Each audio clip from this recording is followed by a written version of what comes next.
Bapak Ibu sekalian yang saya kasihi, ya puji Tuhan ya, hari ini saya boleh tiba di kota ini. Inilah pertama kali saya menginjakkan kaki di Pulau Lombok.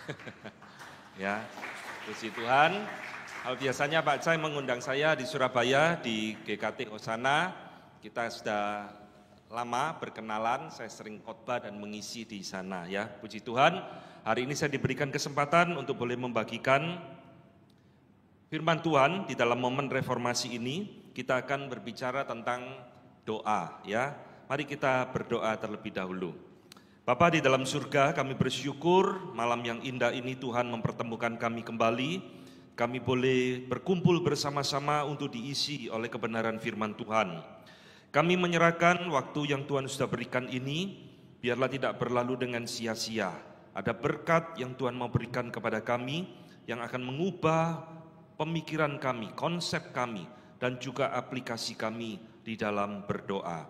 Biarlah melalui seminar pada malam hari ini, kami boleh semakin mengenal Tuhan, dan kami boleh semakin giat di dalam berdoa. Dalam nama Tuhan kami Yesus Kristus, kami sudah berdoa dan mengucap syukur. Amin. Bapak Ibu sekalian, sebagai orang percaya, remote-nya ketinggalan. Ya. Sebagai orang percaya, sebagai anak Tuhan, kita ini tidak bisa dilepaskan dari beberapa hal di dalam kehidupan kita. Ya, pertama, kita tidak bisa dilepaskan dari gereja. Orang percaya harus ke gereja, harus beribadah. Kedua, kita tidak bisa dilepaskan dari pelayanan. Orang percaya harus belajar melayani Tuhan. Dan ketiga, salah satunya adalah orang percaya tidak bisa dilepaskan dari kehidupan berdoa. Ya. Nah Bapak Ibu sekalian, saya yakin kita ini sejak kecil, kalau kita sudah jadi orang Kristen sejak sekolah minggu, kita sudah sering kali diajarkan tentang berdoa. Lalu untuk apa malam ini kita belajar lagi tentang berdoa? Karena kita akan menemukan ternyata banyak orang itu meskipun sering berdoa, tetapi konsep pemikiran tentang doa, ya, cara berdoa, isi berdoanya seringkali keliru. Nah ini yang seringkali tidak kita sadari, khususnya dengan munculnya gereja gerakan-gerakan karismatik yang sangat giat berdoa, tetapi berdoa dengan salah. Nah nanti kita akan coba singgung sedikit masalah ini dan kita akan belajar bersama-sama. Bapak Ibu sekalian, berdoa ini kelihatannya hal yang gampang, sepele. Setiap minggu kita berdoa di kebaktian. Mungkin setiap hari kita juga berdoa, tetapi hari ini kita akan coba belajar lebih dalam tentang berdoa yang benar di hadapan Tuhan itu seperti apa. Ya. Seminar ini tentu tidak bisa mencakup semua hal tentang doa, oleh sebab itu nanti kita akan ada tanya jawab setelah presentasi saya selesai. Hari ini saya mengajak saudara untuk belajar berdoa dari sudut pandang teologi reform. Teologi dari Sinode GKT ya. Jadi kita tidak membahas berdoa versi karismatik, versi Pentakosta, kita juga tidak membahas doa agama-agama lain, tetapi khusus dari perspektif teologi reform. Nah, kita pertama akan melihat, bisa kebaca enggak ini ya? Apa itu doa? Ya. Bapak Ibu kalau disuruh menjawab apa itu doa? Kita mungkin bingung jawabnya ya. Kenapa? Karena di Alkitab ternyata tidak ada definisi tentang doa. Meskipun Alkitab itu banyak sekali doa, contoh doa, bahkan Tuhan Yesus mengajarkan doa Bapa kami, tapi tidak ada definisi tentang doa. Saya akan memberikan salah satu definisi dari Tim Keller ya. Tim Keller ini sudah meninggal barusan ya. Dia orang yang cukup dipakai oleh Tuhan luar biasa di dalam menulis banyak buku. Dia dalam bukunya The Prayer, ya, dia mengatakan saudara, bahwa, ini maaf tidak saya terjemahkan, tidak sempat. Dia mengatakan bahwa doa adalah sebuah komunikasi yang personal, ya, yang merupakan respon kita terhadap pengenalan kita kepada Allah. Jadi doa itu adalah sesuatu komunikasi personal antara kita dengan Allah, yang merupakan respon kita ketika kita mengenal Allah. Ya, cukup sederhana sekali. Nah, saya mencoba mendefinisikan doa menurut saya. Ya, jadi doa itu adalah ekspresi relasi manusia kepada Allah kita. Di mana kita di dalam doa itu menyatakan kebergantungan kita kepada Tuhan, menyatakan ketidakberdayaan kita kepada Tuhan, menyatakan percaya kita bahwa Dia mampu melakukan dan sebagainya. Sekaligus di dalam doa itu kita menyatakan ketundukan kita kepada Tuhan. Nah, ini nanti akan kita uraikan. Jadi saudara sekalian, di dalam doa itu ada 4 unsur menurut saya: kebergantungan, ketidakberdayaan, trust atau kita percaya kepada Dia, makanya kita berdoa, dan sekaligus kita mau tunduk, submit. Apa yang Tuhan mau berikan, Tuhan mau jawab kepada kita, kita harus terima, ya, tunduk. Nah, saudara sekalian, ini definisi singkat dari saya tentang apa itu doa. Bapak Ibu kalau nanti malam mau merenung-renung ya sebelum tidur, apa itu doa? Coba definisikan doa, boleh ya. Nah, Bapak Ibu yang dikasih Tuhan, sebenarnya untuk apa kita itu berdoa? Mengapa kita berdoa, Bapak Ibu sekalian? Ada yang mau jawab? Kenapa kok kita berdoa? Ya, daripada nganggur, Pak. Loh, bukan ya. Bapak Ibu sekalian, saya mengutip dari pemikiran Bapak Reformator John Calvin ya di dalam bukunya Institutio. Dia mengatakan kita berdoa karena Tuhan itu yang mengundang kita berdoa. Tuhan itu yang meminta kita umatnya untuk mendekat kepada Dia, memohon berdoa kepada Dia. Jadi Bapak Ibu sekalian, doa itu adalah satu undangan Allah kepada kita umatnya. Luar biasa loh Allah kita ya. Allah yang sangat aktif, Dia mengundang kepada kita. Ini yang Dia katakan Bapak Ibu sekalian ya. Jadi Dia mengatakan Allah itu seperti seorang tuan, master, yang memberikan hal-hal yang baik kepada kita, yang mengundang kita untuk memintanya kepada Dia. Jadi Tuhan itu menyediakan hal-hal yang baik, hal-hal yang indah bagi kita, dan Tuhan menginginkan kita itu meminta hal itu kepada Dia. Satu hal yang seringkali kita abaikan. Nah, sekarang coba lihat ya. Maka dari itu kalau kita mengerti doa yang begitu indah, maksudnya adalah doa itu satu undangan Allah, marilah mendekat kepadaku, mintalah apa yang engkau inginkan dan sebagainya ya. Kenapa saudara? Banyak orang Kristen justru tidak suka berdoa. Lah ini kan aneh. Yang mengundang itu Allah sendiri. Dia yang meminta kita untuk kita memohon kepada Dia. Tapi realitanya banyak orang yang tidak suka berdoa. Ini saya kalau tanya, kita sehari berdoa berapa kali? 3 kali Pak. Doa makan pagi, makan siang, makan malam ya, 3 kali. Saudara sekalian, kita ini harus jujur, kita ini banyak malas berdoa, tidak suka berdoa. Kenapa saudara kok demikian? Ini kan sesuatu ironi. Allah kita adalah Allah yang murah hati, Allah yang ingin umatnya itu meminta kepada Dia, berelasi kepada Dia, memohon dan sebagainya. Tapi banyak orang Kristen jarang berdoa kepada Dia. Dan Calvin kembali mengatakan saudara, dia ingin mengingatkan kepada kita, maka kita lihat ya, kita tidak menerima apa-apa dari Tuhan, sebab kita tidak memintanya di dalam doa. Kira-kira terjemahannya seperti itu. Kita tidak memintanya di dalam doa.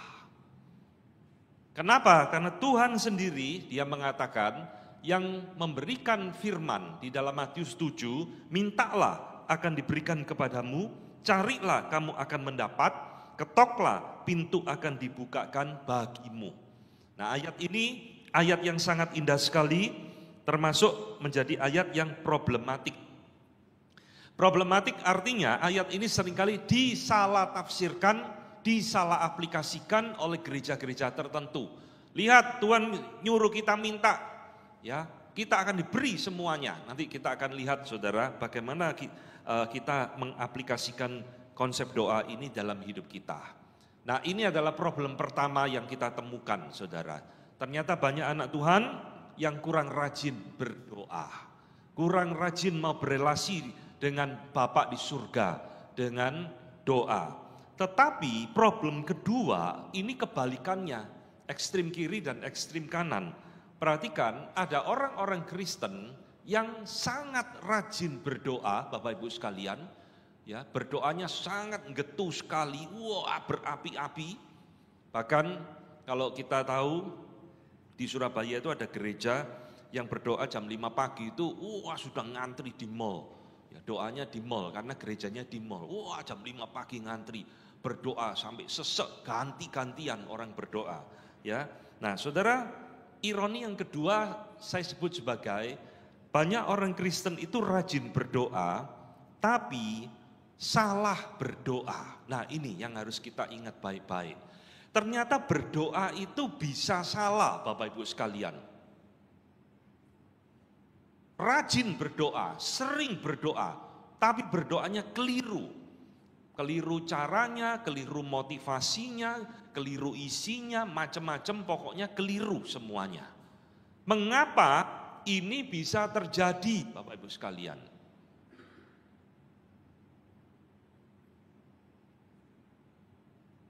Berdoanya rajin, berapi-api, tapi keliru. Ada satu pemikiran yang saya baca dari bukunya seorang bernama Samuel Storm. Dia mengatakan kalimat yang menurut saya benar sekali. Dia mengatakan demikian. Setiap masalah di dalam doa itu dapat ditelusuri kepada misconception about God. Salah mengenal tentang Allah. Salah mengerti tentang Allah. Ini yang mau dia katakan. Doa yang salah itu pasti ujung-ujungnya pengenalan kita tentang Allah juga salah. Jadi hari ini kita mau diingatkan di dalam seminar ini ya, ternyata doa itu tidak bisa dilepaskan dari pemahaman kita, dari doktrin kita, dari apa yang kita percayai. Kalau yang kita percayai, pengenalan kita tentang Allah itu keliru, pasti doa kita juga akan keliru. Nah itulah sebabnya kita itu perlu belajar tentang mengenal Allah. Ya. Kehidupan orang Kristen itu ada perjalanan hidup mengenal Allah yang kita sembah saudara. Tidak bisa selesai 1, 2 tahun, 5 tahun, 10 tahun, tapi itu perjalanan seumur hidup kita. Mengenal Allah. Kalau kita semakin mengenal Allah kita dengan baik dan benar, doa kita pasti akan benar. Kalau pengenalan kita tentang Allah itu keliru, kita berpikir Allah itu seperti Santa Claus, Sinterklas. Kita berpikir Allah itu seperti jin Aladin, yang kalau lampunya digosok dia akan keluar, mau minta apa dia akan turuti, maka konsep doa kita juga akan keliru. Itulah sebabnya jangan heran, banyak orang berpikir doa itu seperti mantra, saudara. Apa yang saya doakan harus Tuhan berikan, harus Tuhan turuti. Ya, karena konsepnya Allah itu seperti Santa Claus yang minta apapun harus dituruti oleh anak kecil. Jadi saudara lihat ya, saya menyimpulkan di dalam doa yang benar ada 3 unsur yang harus kita perhatikan baik-baik. Pertama, pengenalan Allah yang benar. Ini wajib Bapak Ibu sekalian, yang tadi barusan saya katakan. Kedua, pengenalan diri yang benar. Siapa saya ini di hadapan Tuhan? Kalau kita ini sadar, kita ini orang berdosa, sebentar kita akan bahas pemikiran dari Agustinus. Kalau kita sadar kita ini orang berdosa, kita itu akan berhati-hati ketika kita berdoa kepada Allah kita. Kita tidak berani memerintah Allah. Kita tidak berani mengancam Allah. Kita tidak berani merayu Allah. Kalau kita sadar siapa diri kita. Ya, saudara, di dalam pengajaran Tuhan Yesus mengajarkan ada 2 orang datang ke bait Allah berdoa. Satu adalah pemungut cukai yang berdoa bahkan mendongak pun tidak berani. Karena dia sadar dia orang berdosa, dia pukul dada, aku orang berdosa. Tapi yang satu orang Farisi, aku berpuasa Tuhan seminggu 3 kali. Ini loh saudara, kalau kita salah mengenal diri kita, doa kita pasti salah. Maka yang ketiga adalah pengenalan kita akan Allah, pengenalan kita akan diri kita, itu bersumber kepada faktor ketiga, yaitu adalah pengenalan akan firman Allah di dalam hidup kita. Nah, saudara ingat baik-baik ya, kalau kita salah mengenal Allah, kita salah mengenal diri, kita akan salah mengenal dari firman Allah. Ini 3 hal tidak bisa dipisahkan, saudara. Itulah sebabnya ketika kita mau berdoa dengan benar, 3 hal ini harus kita beres dulu. Dan semua itu bersumber dari pengenalan kita kepada firman Tuhan yang benar. Apa sih yang Alkitab ajarkan tentang berdoa ini? Siapa Allah kita? Siapa saya di hadapan Tuhan? Barulah kita bisa berdoa dengan tepat dan benar. Jadi ingat, berdoa itu bukan hal sepele ternyata, tapi harus dibangun dari fondasi doktrinal yang kuat dan sehat dan benar. Ya, jadi Bapak Ibu ingat ya. Maka sekarang saya mengajak kita akan mencoba dari mana kita itu memulai untuk memiliki doa yang benar. Nah ini, dari mana kita akan memulainya, kehidupan doa yang benar di dalam hidup kita. Dari mana? Mengapa banyak orang Kristen kurang suka berdoa, kurang rajin berdoa? Bapak Ibu sekalian, berdoa itu ternyata bukan dimulai dari mana-mana. Tetapi berdoa itu dimulai dari hati yang mengasihi Allah. Ini loh kuncinya Bapak Ibu sekalian. Kalau di dalam hati kita itu kita tidak ada kasih kepada Allah. Dia Allah yang sudah menebus saya, yang menyelamatkan saya. Saya mau dekat dengan Dia, saya mau berintim dengan Dia, saya mau berkomunikasi dengan Dia. Kalau itu tidak ada di dalam diri kita, ya sudah, kita tidak akan pernah ada kerinduan untuk berdoa kepada Dia. Jadi ini kuncinya, hati yang mau mengasihi Allah. Ya, saudara sekalian, ini yang dilakukan oleh Daniel di dalam pasal ke-6. Demi didengar Daniel bahwa surat perintah itu telah dibuat, pergilah ia ke rumahnya, dalam kamar atasnya ada tingkap-tingkap yang terbuka ke arah Yerusalem. 3 kali sehari ia berlutut, berdoa serta memuji Allahnya seperti yang biasa dilakukannya. Jadi Daniel ini tidak dipengaruhi oleh situasi kondisi di luar dirinya. Ini dia sedang di dalam pembuangan di Babel. Dia tetap berdoa seperti yang biasa dilakukannya. Hatinya itu mengasihi Tuhan.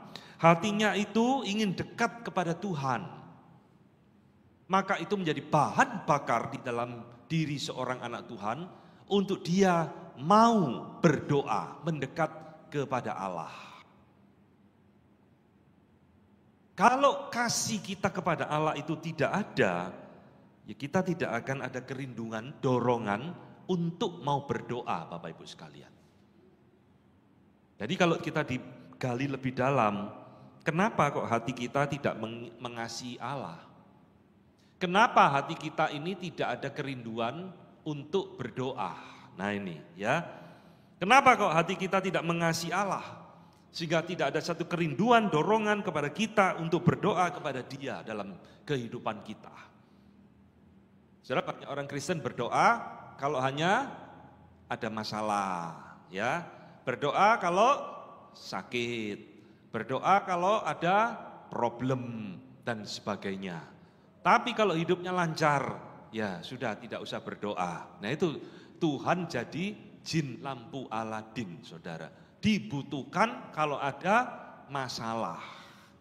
Bapak Ibu sekalian, kita itu kurang mengasihi Allah, atau bahkan kita tidak mengasihi Allah sama sekali dalam hidup kita, karena firman Tuhan mengatakan hati kita ini lebih berpaut kepada hal-hal duniawi.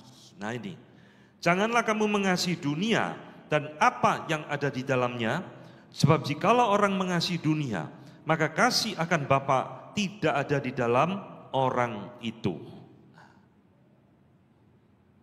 Saudara, kalau hati kita itu terpaut kepada hal-hal duniawi, maka kita tidak bisa mengasihi Allah. Nah, ketika kita tidak mengasihi Allah, kita pasti tidak ada kerinduan untuk berdoa, Bapak Ibu sekalian. Ini rentetan daripada hukum rohani. Ya. Maka hari ini kita harus mengkoreksi diri kita. Apakah ada di dalam hati kita itu hati yang mau mengasihi Tuhan, hati yang berkobar-kobar untuk Tuhan. Itulah menjadi drive pendorong kita untuk berdoa. Ini beda dengan apa yang dikatakan oleh Yeremia di dalam ratapan. Saudara lihat ya.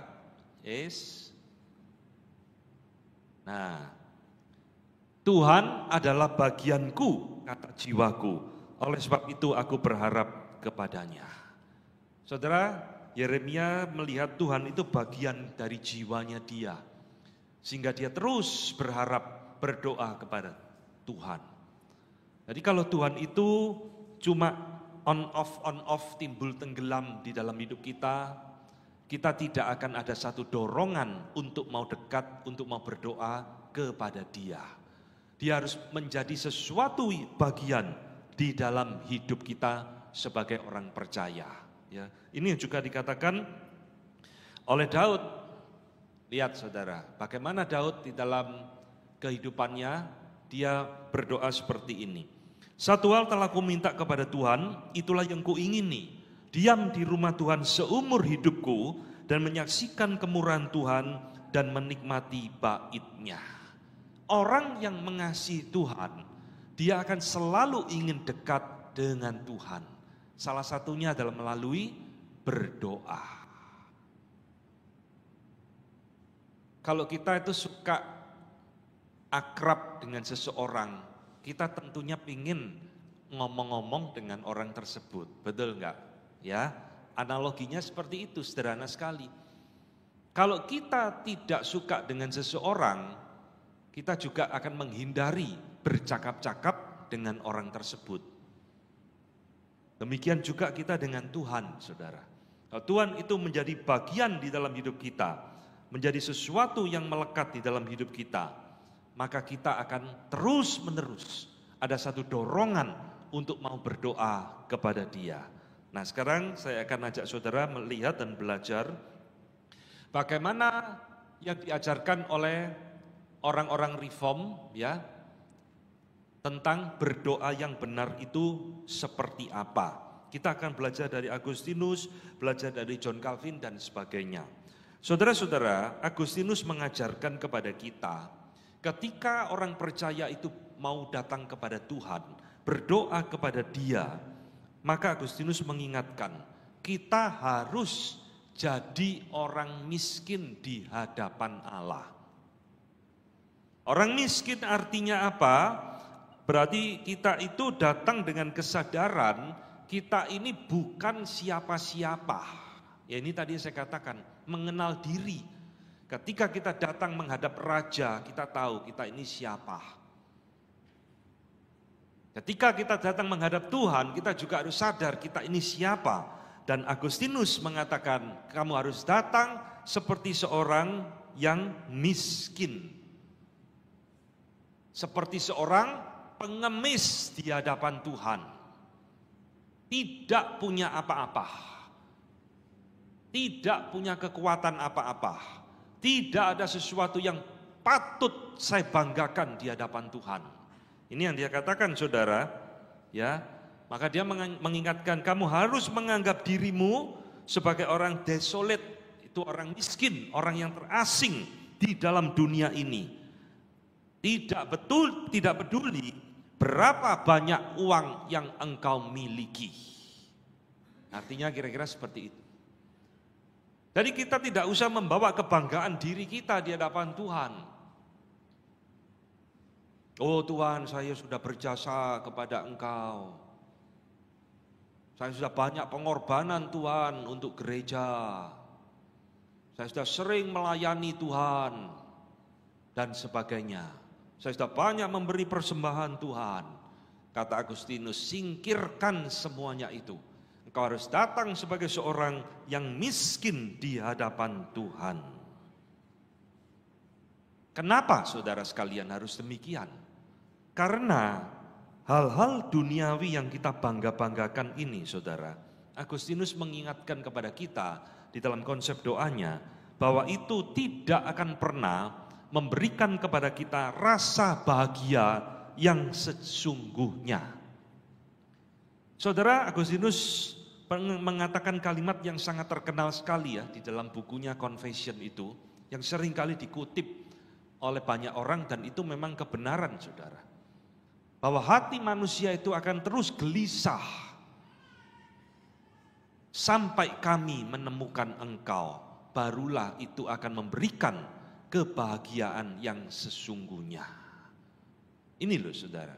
Jadi saudara sekalian, kalau kita itu berdoa sambil membawa kebanggaan diri kita, prestasi kita, pencapaian kita, entah itu harta, pangkat, jabatan, macam-macam, maka ini doa yang sia-sia kata Agustinus. Doa yang tidak ada gunanya di hadapan Tuhan. Karena kita tidak mengenal siapa Allah itu dan kita tidak mengenal siapa diri kita. Itu tadi ilustrasi yang saya berikan di dalam pengajaran Tuhan Yesus. Mungut cuka itu memukul dada, aku ini orang berdosa Tuhan. Itulah yang Tuhan inginkan, saudara. Ya, jadi saudara sekalian, di dalam kita datang di hadapan Tuhan sebagai orang miskin ini, Agustinus juga mengingatkan kepada kita, mengapa banyak orang salah berdoa. Karena dia memberikan kepada kita, banyak orang itu salah prioritas di dalam hidupnya. Nah ini ya, kalau prioritas hidup kita itu keliru, Bapak Ibu sekalian, kita akan mengalami disorder priority di dalam hidup ini. Apa yang tidak penting, kata Agustinus, seringkali kita anggap penting. Dan apa yang penting, justru seringkali kita anggap tidak penting di dalam hidup kita. Dan inilah salah satu penyebab doa kita menjadi keliru di hadapan Tuhan. Karena kita seringkali keliru meminta kepada Tuhan. Ya, jadi saudara sekalian, apa sih yang patut kita doakan? Nanti kita akan lihat. Ya, apa isi doa kita kepada Tuhan mestinya seperti apa? Banyak orang mengalami disorder prioritas, sehingga apa yang penting justru tidak diminta, hal-hal yang sekunder yang tidak penting, yang bukan kebutuhannya dia, itulah yang dia minta-minta terus kepada Tuhan. Wah Tuhan, saya minta berkat-Mu jasmani ya, kembangkan perusahaan saya Tuhan terus. Ya saudara sekalian, di dalam kasus-kasus tertentu kita boleh memohon berkat jasmani kepada Tuhan kalau kita memang di dalam kesulitan. Tapi kalau isi doa kita terus melulu seperti itu saudara, berarti kita ada yang salah mengenal Allah itu siapa bagi kita. Nanti kita akan pelajari bahwa isi doa kita itu mencerminkan kerohanian kita. Nah ya, apa yang kita omongkan kepada Tuhan itu mewakili siapa saya sebenarnya. Jadi saudara, ini Agustinus mengingatkan kepada kita. Lihatlah prioritas hidupmu, sehingga engkau mengerti apa yang engkau akan minta kepada Tuhan. Saudara, berapa banyak di antara umat Tuhan, orang percaya, yang berdoa kepada Tuhan, Tuhan jadikan aku tahun depan lebih mencintai Engkau Tuhan. Nyaris tidak ada saudara. Yang ada Tuhan tahun depan buatlah tokoku laris Tuhan. Kan begitu. Tahun depan Tuhan, saya ingin lebih rajin belajar firman-Mu Tuhan. Terlalu sedikit saudara kita yang berdoa seperti itu. Padahal itulah sebenarnya hal-hal yang menyenangkan Tuhan, saudara. Sehingga nanti hal-hal yang jasmani itu Tuhan akan tambahkan sendiri. Saudara, Tuhan kita ini bukan Tuhan yang tertidur, kata pemazmur. Dia tahu apa yang kita butuhkan. Pada waktu kita mau berkomitmen kepada Dia, pasti hal-hal yang jasmani itu Tuhan akan berikan kepada kita sebagai tambahan, sebagai bonus. Ya, jadi saudara, prioritas hidup kita itu harus benar di hadapan Tuhan, kata Agustinus. Barulah kita itu bisa berdoa dengan tepat dan benar. Nah saudara, John Calvin juga mengatakan yang sama saudara. Ketika kita berdiri di hadapan Tuhan untuk berdoa, ya, dan memberikan kemuliaan hanya bagi Tuhan, dan seluruh pemikirannya, dan mengabaikan kemuliaan diri, maka Tuhan akan memberikan jawaban doa kepada kita. Artinya kira-kira seperti itu. Jadi kalau kita berdoa itu kita fokusnya adalah untuk kemuliaan Tuhan. Apa yang kita minta itu adalah untuk menyenangkan hati Tuhan. Kita mengabaikan kemuliaan diri kita. Seperti Agustinus ngomong, kita datang sebagai seorang pengemis. Inilah yang Tuhan inginkan di dalam hidup anak-anaknya. Ya, nah ini saudara adalah poin pertama, berdoa dengan benar. Datang sebagai orang miskin di hadapan Tuhan. Tidak usah bawa kebanggaan diri, tidak usah membangga-banggakan prestasi, tapi datang dengan saya ini bukan siapa-siapa di hadapan-Mu Tuhan. Ya, saya tidak berdaya Tuhan, saya bergantung kepada Engkau dan sebagainya. Yang kedua Bapak Ibu sekalian, bagaimana kita berdoa dengan benar? Nah ini yang tadi saya sudah singgung. Kalau kita itu mengenal Allah kita dengan benar di dalam hidup kita, saudara, kita ini akan menghormati Allah kita. Menghormati Allah itu apa artinya? Kita memperlakukan let God be God, let man be man, kata Martin Luther. Biarlah Allah jadi Allah dan manusia tetap manusia. Saudara, ketika seseorang itu berdoa menghormati Allah, dia bukan sekedar datang sebagai seorang pengemis, dia datang menghormati Allah sebagai Allah. Ini akan membuat kita berdoa dengan bijaksana, saudara. Berdoa dengan benar. Saudara yang dikasih Tuhan, berdoa dengan bijaksana itu artinya apa? Artinya ketika kita berdoa, kita itu bukan memerintah Tuhan, saudara. Jadi berdoa itu bukan commanding God, memerintah Tuhan. Tuhan mesti begini engkau Tuhan, aku dalam keadaan begini, engkau mesti melakukan ini, lakukan itu dan sebagainya. Ya, berdoa juga bukan merayu Tuhan, berdoa bukan membujuk Tuhan, apalagi berdoa itu bukan mengancam Tuhan.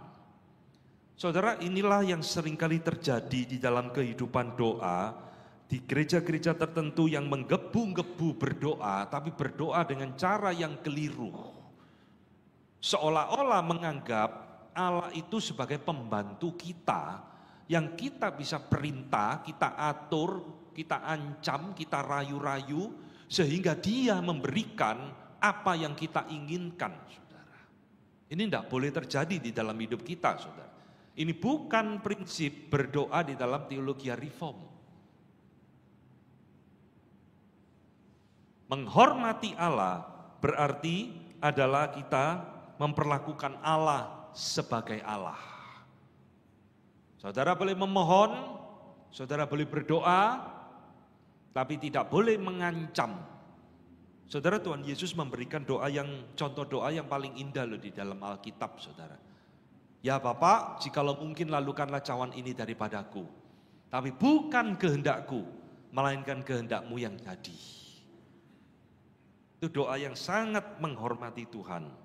Nah sekarang poin yang ketiga, ini yang juga seringkali keliru di dalam konsep berdoa, saudara.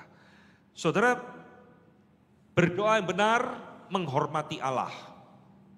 Menghormati Allah berarti menyadari bahwa Dia adalah Allah yang berdaulat di dalam hidup kita.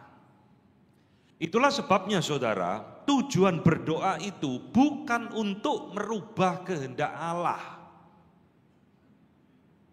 Ini selalu menjadi pertanyaan dan perdebatan.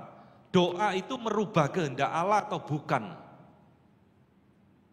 Gereja Pentakosta Karismatik mengajarkan, iya, doa itu bisa merubah Allah. Nah itu di dalam Alkitab banyak contohnya. Musa berdoa, Tuhan membatalkan penghukuman.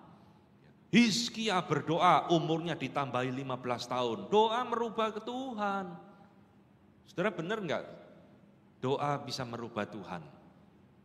Kalau doa itu bisa merubah Tuhan, saya ingin ngomong ya enggak usah doa, saudara. Berarti kita lebih berkuasa dari Tuhan, betul enggak? Ya enggak usah doa, sudah lakukan aja apa yang kamu inginkan. Ini teologi yang ngawur, saudara.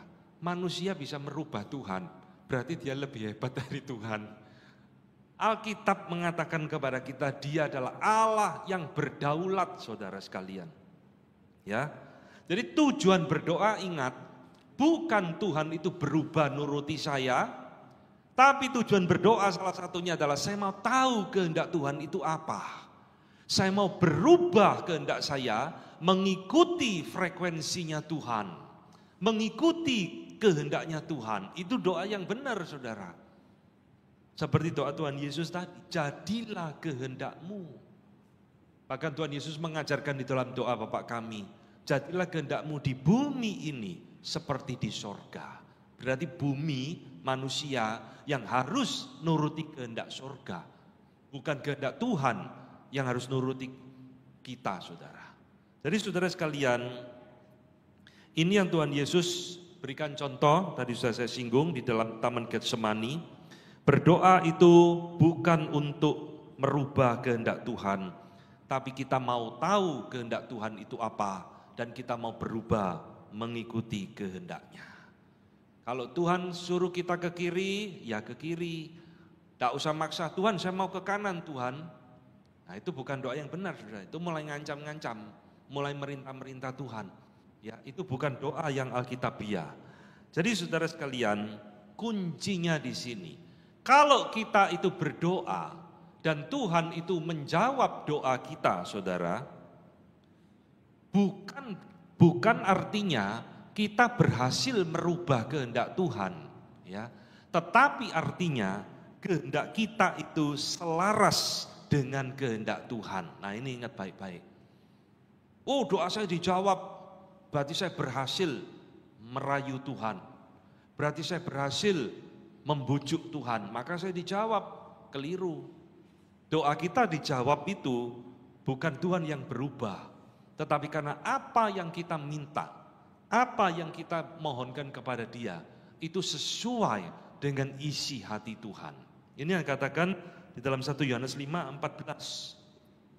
Dan inilah keberanian percaya kita kepadanya, yaitu bahwa Ia mengabulkan doa kita jikalau, berarti di sini ada syarat Bapak Ibu sekalian. Jikalau kita meminta sesuatu kepadanya menurut atau sesuai kehendaknya. Ya, ini harus kita ingat baik-baik. Doa yang terjawab bukan berarti Tuhan merubah kehendaknya, tetapi kita meminta sesuatu yang sesuai dengan kehendak Tuhan. Maka Yakobus juga mengingatkan kebalikannya, saudara. Kenapa sih saya sudah sering berdoa tapi Tuhan kok gak pernah jawab? Saya doanya sampai jengking-jengking ya, berlutut-berlutut. Tapi kok Tuhan tidak menjawab doa saya? Nah, kemungkinannya yang Yakobus katakan, apabila kamu berdoa juga, kamu tidak menerima apa-apa karena kamu salah berdoa, kata Yakobus. Salahnya apa Yakobus? Yakobus ngomong, yang kamu minta itu hanya untuk memuaskan hawa nafsumu. Yang kita minta itu adalah keinginan kedagingan semata-mata, Bapak Ibu sekalian. Yang kita minta itu hanya untuk kesenangan kita, bukan sesuatu yang memang kita butuhkan, bukan sesuatu yang memang sesuai dengan kehendak Tuhan. Ada orang rumahnya sudah 5 minta berdoa, Tuhan saya mau rumah itu, tanah itu mau dijual, saya mau beli Tuhan. Bukakan jalan supaya saya memiliki tanah itu. Itu serakah saudara. Tidak ada pentingnya, tidak ada kebutuhannya. Ya kita berdoa seperti itu, kalau Tuhan tidak jawab jangan marah saudara. Berarti itu Tuhan tidak menghendaki kita. Berarti apa yang kita minta itu adalah untuk memuaskan hawa nafsu kita semata-mata. Ingat baik-baik ya. Saudara sekalian, yang keempat ini yang juga penting Bapak Ibu sekalian. Ketika kita menghampiri Tuhan di dalam doa, ingat baik-baik, pengenalan diri yang benar itu penting sekali. Salah satunya adalah kita ini orang berdosa. Itulah sebabnya John Calvin mengingatkan kepada kita, ketika kita berdoa selalu ingat, jangan melupakan meminta pengampunan dosa di dalam hidup kita. Nah, ini ya. Jadi berdoa itu bukan sekedar wah saya yakin Tuhan akan kabulkan ya. Kalau saya berdoanya ngotot Tuhan akan kabulkan. Kita lupa satu hal, kita ini orang berdosa, menghampiri Allah yang kudus di dalam doa. Maka selalu kita diingatkan untuk meminta pengampunan dosa. Itulah sebabnya di dalam kebaktian selalu diawali dengan ada liturgi doa pengampunan dosa. Ini penting saudara. Kita menghadap Allah yang kudus, kita ini orang berdosa. Kita ini pengemis yang tidak punya apa-apa, yang kotor. Saudara-saudara sekalian, apa hubungannya meminta pengampunan dosa dengan doa? Ini yang Tuhan katakan kepada Yeremia, teguran kepada umat Israel, ya. Umat Israel bisa dibantu. Nah, sesungguhnya tangan Tuhan tidak kurang panjang untuk menyelamatkanmu, pendengarannya tidak kurang tajam untuk mendengar, tetapi yang merupakan pemisah antara kamu dan Allahmu ialah segala kejahatanmu. Dan yang membuat dia menyembunyikan diri terhadap kamu sehingga ia tidak mendengar doamu ialah segala dosamu. Nih Bapak Ibu sekalian, satu hal yang sering kali dilupakan oleh kita, ini diingatkan oleh John Calvin dalam bukunya. Meminta pengampunan kepada Tuhan adalah kesadaran kita ini orang berdosa. Ya, dan itu akan mempengaruhi Tuhan menjawab doa kita. Nah ini, dia mengatakan awal persiapan dari sebuah doa yang benar adalah meminta pengampunan dengan rendah hati, dengan sincere confession of guilt, dengan pengakuan akan dosa yang setulus-tulusnya. Ini yang dikatakan oleh Calvin di dalam bukunya. Maka orang yang tidak meminta pengampunan ini, jangan dia berharap dia akan memperoleh segala sesuatu dari Allah secara bebas sampai dia berdamai dengan Allah. Ya, kalau hati kita ada kebencian dengan orang, dendam, ini kan dosa-dosa yang tidak dilihat orang, saudara. Saudara, kita belajar meminta pengampunan kepada Tuhan. Ampuni saya Tuhan. Ya, sebelum kita meminta, memohon kepada Dia. Yang kelima, Bapak Ibu sekalian, berdoa di dalam pengajaran teologi reform diajarkan, dikatakan seperti ini oleh Calvin. Berdoalah dengan iman dan pengharapan serta keyakinan. Ini bukan berarti reform mengajarkan seperti gereja-gereja yang membabi buta. Asal beriman, mujizat pasti terjadi. Kalau tidak terjadi, kamu kurang iman, ya. Kenapa tidak dijawab doamu? Kamu kurang percaya. kurang beriman, ayo tambah imanmu lagi. Itu bukan cara berdoa yang benar. Jadi saudara, ketika kita berdoa kepada Tuhan, tadi saya katakan kita mempercayakan hidup kita kepada Dia, trust. Kita percaya Dia Allah yang berdaulat, Allah yang besar, Allah yang mampu melakukan sesuatu di dalam hidup kita. Maka berdoa menghampiri Tuhan harus dengan harapan kepada Dia, bahwa doa kita akan dijawab. Ya, saudara, ayat ini seringkali disalah mengerti apa yang Tuhan katakan. Karena itu aku berdoa kepadamu, apa saja yang kamu minta dan doakan, percayalah kamu telah menerimanya, maka hal itu akan diberikan kepadamu. Ya, saudara sekalian, sekarang kita akan bahas sedikit. Apakah ayat ini mengajarkan apapun yang kita minta, Tuhan pasti akan berikan? Loh, ini Tuhan Yesus sendiri loh yang ngomong, saudara. Bagaimana kita mentafsirkan ayat ini, saudara? Apakah ayat ini ya mengajarkan kita Allah itu sebagai lampu Aladin? Kalau saudara suka nonton film Aladin, ya, apa yang diminta itu tidak pernah ditolak oleh jinnya. Mau minta apa? Aku minta uang emas, kasih. Ya, aku mau minta apa? Kasih. Tidak pernah nolak, saudara. Apakah Allah kita itu seperti Aladin, jin Aladin, saudara? Ini ajaran dari gereja-gereja tertentu yang mentafsirkan ayat tadi itu dengan keliru. Lalu apa artinya? Apa saja yang kamu minta, kamu akan berikan. Saudara sekalian, di dalam mentafsirkan sebuah ayat, tidak boleh kita membuang bagian firman Tuhan yang lain. Ini yang tadi saya ingatkan ya, doa yang benar itu dibangun dari firman Tuhan dengan utuh. Pengenalan tentang Allah dengan utuh. Tidak boleh dicomot-comot. Tuhan Yesus mengatakan, apa saja yang kamu minta akan diberikan kepadamu. Bila apa yang kita minta, kata Yohanes, sesuai dengan kehendak Tuhan. Itu kuncinya. Saudara, banyak murid-murid berdoa kepada Tuhan Yesus tidak turuti kok.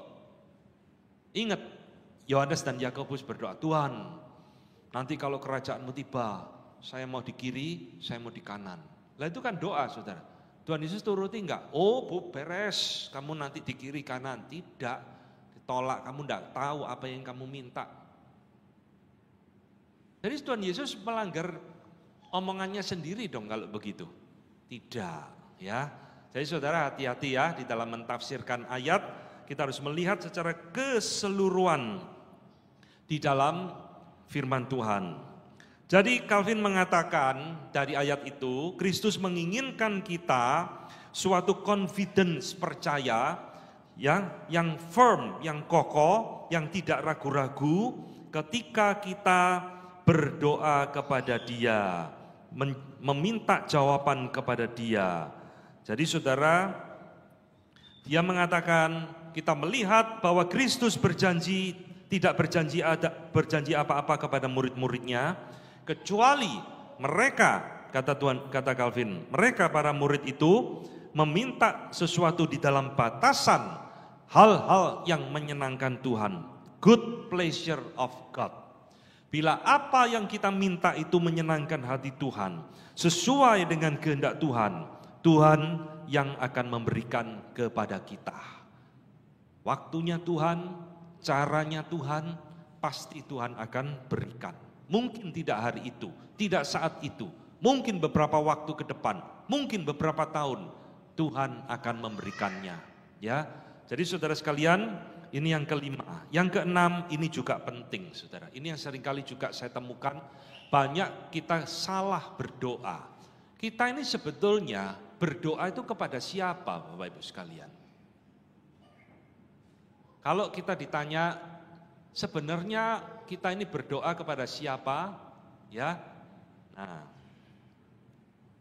ya kepada Tuhan, Pak. Ya betul, kepada Tuhan, ya. Saudara, Allah kita itu kan Allah Tritunggal. Pertanyaan yang lebih spesifik, kepada pribadi siapa kita itu berdoa sebetulnya. Tuhan Yesus di dalam Matius 6 dengan jelas, karena itu berdoalah demikian, Bapa kami yang di surga. Saudara-saudara perhatikan loh, di dalam Alkitab ya, ternyata berdoa itu tidak pernah ditujukan kepada Tuhan Yesus, tidak pernah ditujukan kepada Roh Kudus. Berdoa itu selalu kepada Allah Bapa.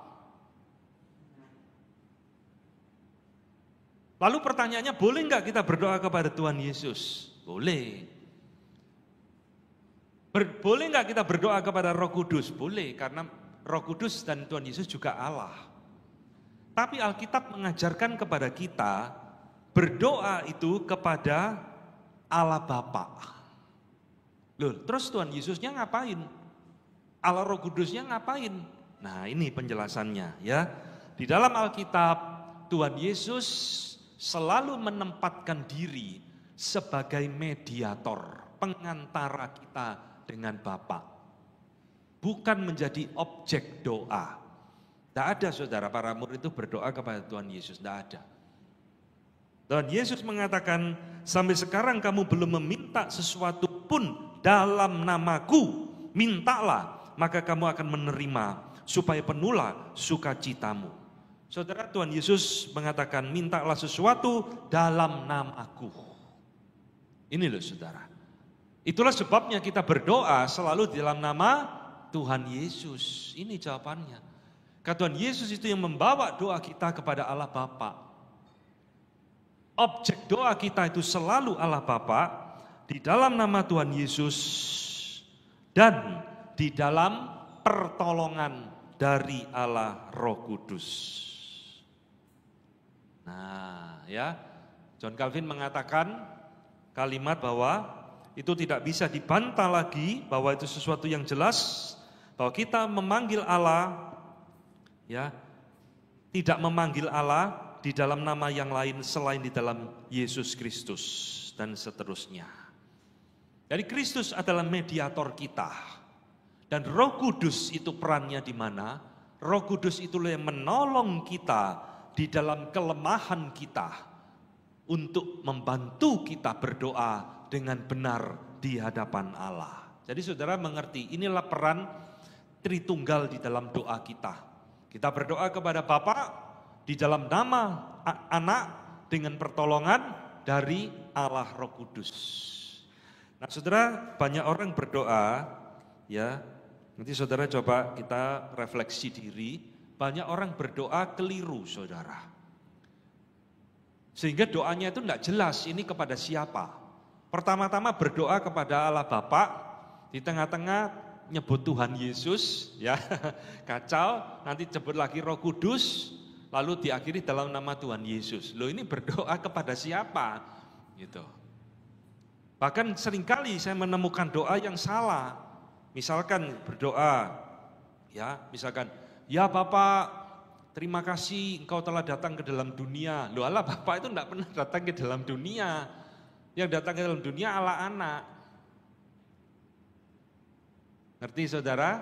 Ya, jadi pengenalan kita kepada Allah itu harus benar. Itu yang menolong kita berdoa dengan benar juga. Nah ini yang harus kita ingat baik-baik ya. Calvin mengatakan, karena kelemahan kita inilah, maka Allah memberikan kepada kita Roh Kudus untuk menolong kita di dalam kelemahan-kelemahan kita untuk berdoa dengan benar kepada Dia. Nah, sekarang saya akan membahas sedikit saudara, salah satu problem di dalam teologi doa, hal yang sering dipermasalahkan adalah tentang kemahatauan Allah dan doa. Banyak orang mengatakan, tidak usah doa, Allah kan maha tahu. Bahkan Tuhan Yesus sendiri ngomong, sebelum kamu minta, Bapakmu sudah tahu. Ya udah gak usah doa. Seneng ya dengar kalimat ini, haleluya, berarti tidak usah doa. Nah sekarang kita akan bahas saudara, kenapa meskipun Allah itu maha tahu, tapi kita tetap perlu berdoa. Pertama, kemahatauan Allah itu adalah point of contact, ya, titik temu antara manusia dengan Allah di dalam doa. Ya, lihat saudara, Daud itu tahu Allahnya maha tahu. Menunjukkan Mazmur 139 ayat 1 sampai 4, tidak saya kutipkan, ya. Nanti saudara baca, di situ Daud menunjukkan bahwa Allah itu maha tahu. Tapi kalau saudara membaca kitab Mazmur, Daud itu tetap rajin berdoa kepada Allah, saudara. Jadi tidak ada alasan karena Allah itu maha tahu, ya sudah saya tidak usah berdoa, keliru. Ya, itu satu pemahaman yang keliru, saudara. Kedua, kalau Allah maha tahu, kenapa kita masih tetap perlu berdoa? Nah, ini yang harus diberesin. Berdoa itu, sekali lagi, bukan memberitahu Allah. Allah memang sudah maha tahu, maka berdoa itu bukan memberitahu Allah.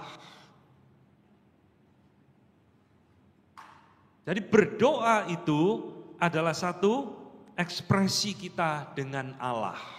Ungkapan isi hati kita dengan Allah. Tidak perlu kita memberitahu sampai mendetil seolah-olah Allah itu tidak tahu. Kita boleh berkeluh kesah kepada Tuhan, boleh. Tapi tidak usah sampai mendetil memberitahu Tuhan. Tuhan, saya kesulitan Tuhan, ya. Tabungan saya tinggal 539.000 rupiah Tuhan. Seolah-olah Tuhan tidak tahu. Dia sudah tahu, kita boleh berkeluh kesah. Saya mengalami kesulitan Tuhan di dalam keuangan. Tolong saya bukakan jalan Tuhan. Ya, jadi saudara, Paul Yonggi Cho itu pernah mengajarkan konsep doa 4 dimensi. Oh, nama doanya aneh-aneh, saudara. Keliru. Jadi dia mengajarkan kamu kalau berdoa kepada Tuhan harus memberitahu sampai mendetil kepada Tuhan. Loh, sepertinya Tuhan itu bodoh, tidak mengerti atau apa. Dia memberikan contoh, dia berdoa menginginkan mobil VW. Tuhan, saya menginginkan VW seri tipe ini Tuhan. Warnanya ini Tuhan, ya. Warna joknya ini, macam-macam modelnya ini, diberitahukan sampai mendetil. Itu diajarkan kepada jemaat, saudara. Dan itu menjadi tren di dalam gereja karismatik tertentu. Wah, berdoa menggetu-getu. Saya menginginkan istri Tuhan, tingginya 173 Tuhan. Ya, bodinya segini Tuhan, rambutnya masih panjang segini. Apa itu doa ngajari seperti itu? Ya, ingat sudah, berdoa itu bukan memberitahu Tuhan, Tuhan itu sudah tahu. Ya, jadi lihat saudara, ini yang Tuhan Yesus ajarkan. Tuhan Yesus ngomong dalam doa Bapa kami, berikanlah kami pada hari ini makanan kami yang secukupnya. Tuhan Yesus tidak melarang kita berdoa meminta kepada Bapa. Ya. Tapi Tuhan Yesus di dalam ayat pasal yang sama, dia melarang kita untuk khawatir. Sebab Bapamu yang di surga tahu kamu memerlukannya semuanya itu. Ya, lihat ya, ini bukan ajaran bertentangan. Tuhan Yesus ngomong, Bapakmu tahu apa yang kamu perlukan. Tapi pada saat yang sama, dia mengajarkan kita untuk meminta kepada Bapa. Nah, ini bukan ajaran yang salah, ya. Ini adalah paradoks di dalam doa. Allah sudah tahu, tapi kita tetap harus meminta. Mengapa tetap harus berdoa meskipun Allah sudah tahu? Nah, ini saudara yang ketiga, kita tetap harus berdoa karena kita tidak maha tahu, saudara. Allah memang maha tahu, tapi kita tidak maha tahu. Kita tidak tahu apa yang diketahui Allah, betul enggak? Itulah sebabnya kita harus berdoa, supaya kehendak kita ini cocok dengan kehendak Allah. Saudara, di dalam 1 Samuel 1:27, Hana itu dikatakan seperti ini, ya, berdoa. Untuk mendapat anak inilah aku berdoa. Dan Tuhan telah memberikan kepadaku apa yang kuminta daripadanya. Tuhan tahu saudara, dia akan memberikan Samuel kepada keluarga Hana ini.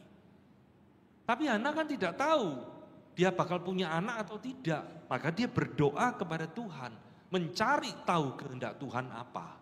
Ini loh, ya. Samuel Storm juga mengatakan yang sama. Doktrin tentang kemahatauan Allah itu memaksa kita, mendorong kita untuk berdoa dengan jujur di hadapan Allah, karena Dia adalah Allah yang Maha Tahu. Sehingga yang keempat, mengapa kita berdoa meskipun Allah Maha Tahu? Justru kalau Allah tidak Maha Tahu, lah untuk apa kita berdoa? Betul enggak? Kalau Allah kita itu tidak Maha Tahu, saudara, bahkan esok hari apa yang terjadi Dia tidak tahu, lah untuk apa kita berdoa kepada Allah seperti ini? Justru karena Dia itu Allah yang Maha Tahu, maka kita berani berdoa kepada Dia, memohon, menyerahkan, dan sebagainya. Ya, maka kesimpulannya, justru karena Allah itu Maha Tahu, ini harus jadi semangat kita di dalam berdoa. Tidak boleh justru bikin malas. Saya akan mengakhiri seminar kita singkat pada malam hari ini tentang mitos berdoa. Nah ini saudara, ya, ternyata di dalam berdoa itu banyak mitos-mitos yang keliru yang harus kita buang dari hidup kita supaya kita berdoa dengan benar. Pertama, mitosnya kalau berdoa tengah malam akan lebih didengar Tuhan. Siapa yang ngajari ini, saudara? Maka banyak muncul persekutuan tengah malam. Wih, doa jam 12 malam. Loh, kenapa kok ikut persekutuan itu doa jam 12 malam? Oh ya Pak, supaya kalau malam lebih didengar Tuhan.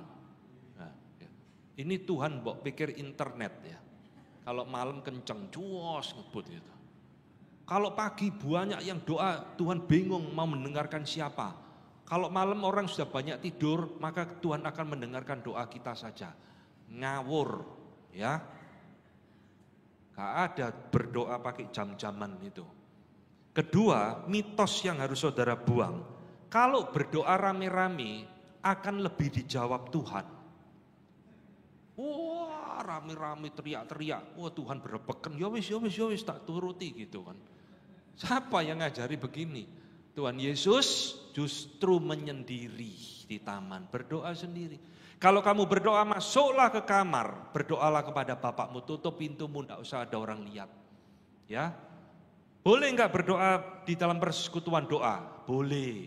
Tapi kita jangan ada konsep kalau berdoa rame-rame akan lebih dijawab Tuhan. Keliru, saudara. Ya, Daniel tadi berdoa sendirian. Paulus ya sendirian. Nah, mitos ketiga, berdoa harus dengan mata tertutup. Kalau matanya terbuka, doanya tidak dijawab Tuhan. Loh, di dalam Alkitab itu tidak ada saudara ya mengajarkan seperti ini. Saya kalau pergi keluar kota nyetir sama istri saya selalu yang berdoa. Meminta Tuhan memimpin perjalanan kita aman, selamat. Ya dia berdoa tutup mata, saya enggak tutup mata saudara. Kalau saya tutup mata malah nabrak. Ke rumah sakit saya malahan. Ya saya sambil mendengarkan dia berdoa sambil melek nyetir. Amin, selesai. Ya. Jadi saudara, boleh tidak kita berdoa dengan mata tertutup? Boleh. Tapi bukan satu keharusan. Dan jangan berpikir kalau mata tertutup lebih didengar oleh Tuhan. Tidak. Nah ini. Berdoa harus di tempat-tempat tertentu akan lebih manjur. Wah, kalau berdoa di rumah Tuhan tidak dengarkan.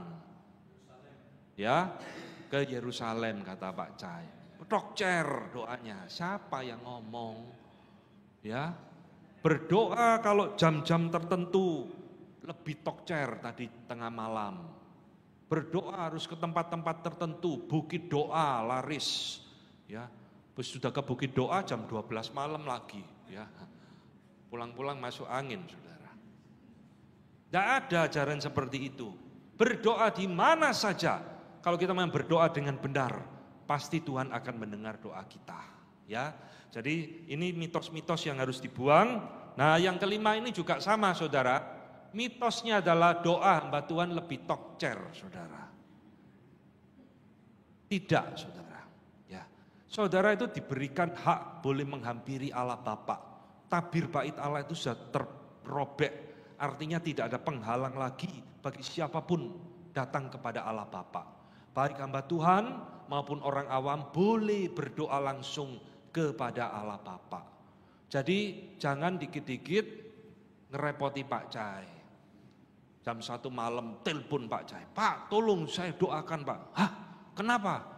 Saya tidak bisa tidur Pak, tolong doakan. Akhirnya Pak Cai melok-melok tidak bisa tidur. Doa sendiri. Saudara harus belajar berdoa. Belajar mengungkapkan diri, pergumulan saudara kepada Tuhan. Kecuali memang hal-hal yang krusial sekali, yang saudara merasa butuh dukungan doa dari hamba Tuhan, boleh hubungi hamba Tuhan.